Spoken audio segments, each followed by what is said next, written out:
Hi there, I'm Drew Badger, the world's #1 English fluency guide, and it is a pleasure to welcome you to another advanced listening practice lesson. Well, I sent an email to my newsletter subscribers who, they were actually really excited. They thought this was a really interesting email, so I thought I would share it with everyone here. Again, if you'd like to become a subscriber, just click on the link in the description below this video to do that. Subscribers get lots of free lessons from me and a lot of tips that I don't share here on YouTube. So if that's the way you'd like to learn and you want to learn even more with me, you can click on the link in the description to do that.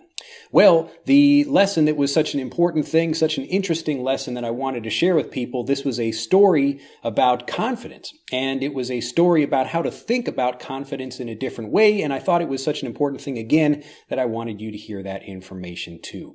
Well, this was a story. It was maybe a few years ago. So I was living in a different part of Japan, Kyoto, Japan at that time. And I was out traveling. It was like my wife and I, and there was another couple. And we went to the mall together, and we were just, looking at stuff, just spending a day together at the mall, just doing something, not in anything in particular. We just had some time to kill. So this is a great phrase where you don't really have anything in particular to do, so you're kind of wasting time. This is to have time to kill, time to kill. Anyway, so we were in the mall, but when we got there, we had to park, and this parking lot was kind of tricky. It was a really old parking lot, and it was almost like a maze. So you didn't really know where your car was. Things weren't clearly labeled, and the levels weren't exactly lined up properly. It was a really weird parking lot. And so all of us, we got out of the car and walked into the mall, but none of us remembered where the car was. So when we had to go back to the car, we had to walk, and we were looking and trying to figure out where the car was, but nobody knew exactly where it was. So before we were going to leave the mall and go back into the parking lot, we were standing in front of the door to the parking lot. There's like a couple of different doors or elevators. We didn't even remember what floor we were on. And we were just standing there for about a minute trying to remember, hey, do you remember where we went, or trying to remember something? And then I just said, I think it's this way. Let's go. And then I just started walking. I just picked a door and started walking into it.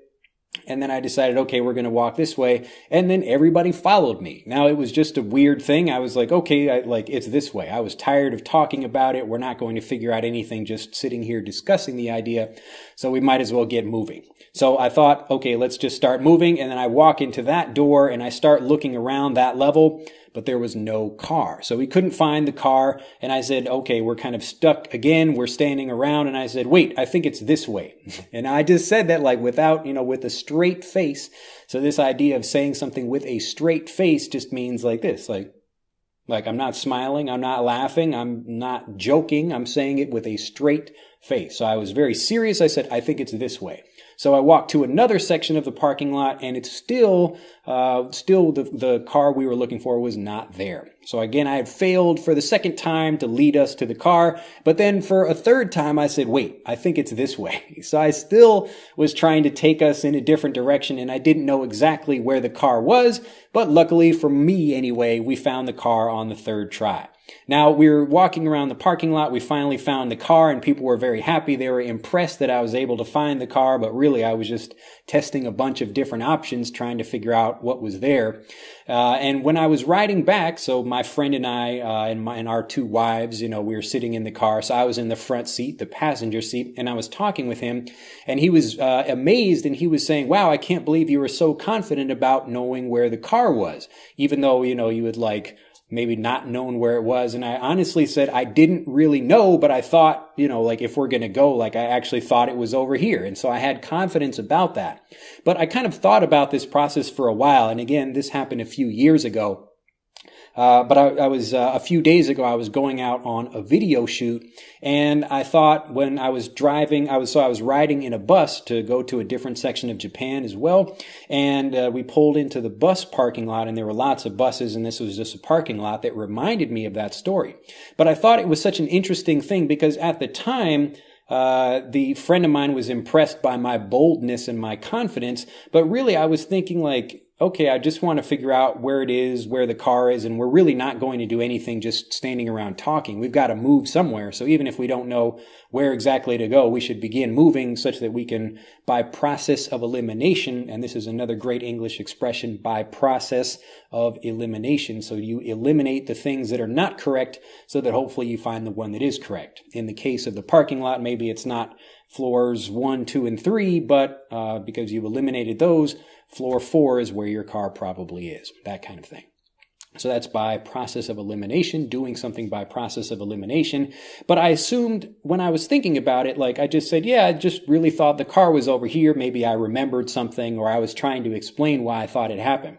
But kind of years later, and even thinking about it when I was pulling into that bus stop, and the reason I was so excited to share this with newsletter subscribers and to you here on YouTube, is that the process of confidence it really had nothing to do with trying to make a correct choice. The process of confidence, or the reason I was confident to make a decision, even if it might have been incorrect, and the same thing I do now, even if I make a decision now that might not be correct, the reason I have confidence about what I'm doing is because I can understand the process itself and know that the process is what's going to get me eventually to my goal. So I might be wrong the first or the second or even the third or even like many other times, but if I continue to do it, I believe in the process itself and I have confidence in the process rather than in an individual decision.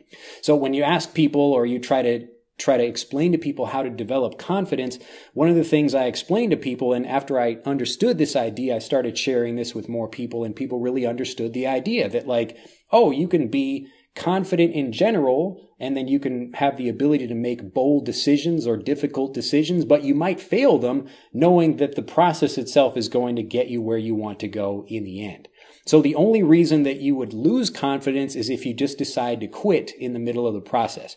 Now, I would have lost all my confidence if after the second time I failed to find the car, I just said, well, wow, I guess I'm just stupid. I don't know where the car is. But because if I continue to keep moving people around, no, it's this way, no, it's this way, and hopefully we figure out some kind of thing at the end, if we find the car, then I win. And that's kind of, even though it's showing that I've made a mistake or I've made some errors along the way, in the end, I reach the car. And so that's the thing I'd like to share with you today. When you're thinking about getting fluent and being able to just have more confident conversations, it's not about being able to use a particular word correctly at that time, although that's a great thing if you can do it. Really, the important thing is to understand the process of using a couple different things. Even now, if I want to explain something in Japanese, I may not know exactly how to say it right the way I want to say it, or I may even have the same problem in English. Maybe there's a word I'm thinking of, I can't quite remember a particular word I want to use in a situation, and it's more important for me to just think like, okay, I'm trying to express an idea, and I will continue pushing at that thing. I will continue trying until I get to the actual solution I want. Now, that could be me using some language that I know, some words or expressions, or I could be trying to express something and then somebody else maybe finishes my sentence, or they help me, complete whatever it is I want to say by giving me a particular word or phrase. So often, even in your native language, you know this, maybe you're having a conversation with someone and you're trying to think of a word and then the other person says it and you say, ah, yes, that's the word I was thinking of. So it's no different from your native language or when speaking in English. But the point is to respect the process itself, and that confidence is a process of continuing to try different things, and that you should be confident in the process rather than trying to be confident in just using a particular word. But if you are confident about the process itself, that's going to help you really become more confident about using particular words. So it's kind of a backwards way of thinking about confidence, but it's a really important idea, and I hope you begin thinking that way. Because really, it's a fantastic way to build up the confidence, whether you're trying to speak a second language, or you want to find your car in a crazy parking lot, or anything else. Well, that's the end of this lesson. I hope you have enjoyed it. Take confidence, knowing that the system does work. The only time, again, it doesn't work is if you choose to quit. And if you don't quit, you just keep continuing, you'll figure out some way to do it. Eventually, you will reach the place you want to go, whether that's being able to express something the way you want to express it or to arrive at a particular destination. Well, that's it for this lesson. If you have enjoyed it, do click that like button, become a subscriber to the YouTube channel, and I look forward to seeing you in the next video. Bye-bye. To continue learning, click on the link in this video to download Speak English Naturally, our free guide to speaking and sounding like a native English speaker.